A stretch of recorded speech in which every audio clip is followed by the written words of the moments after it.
اینی هم که میبینید گاهی صحبت جنگ میکنن که ما نمیدونم با فلان جور هواپیما با چه میاییم چنین میکنیم. اینم جدید نیست. در گذشته هم آمریکایی‌ها بارها در حرفهای خودشون تهدید میکردن که همه گزینه‌ها روی میز است. همه گزینه‌ها یعنی از جمله گزینه جنگ. این همیشه میگفتن دیگه، همه گزینه‌ها روی میز. حالا این آقا هم همینطور مرتباً ادعا میکنه ولی ما ناو آوردیم و چه کردیم.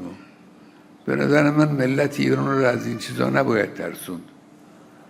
ملت ایران تحت تأثیر این حرفا قرار نمیگیره، از برخورد حق نمیهراسه.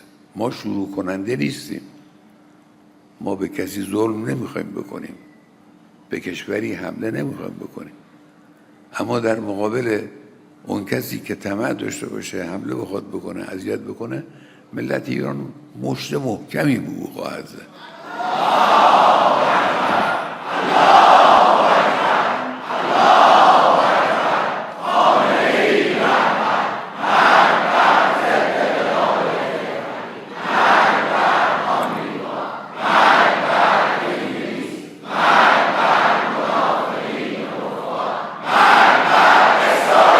البته این را هم آمریکایی‌ها بدونن که اگر این دفعه جنگی را بندازن، این جنگ منطقه‌ای خواهد بود.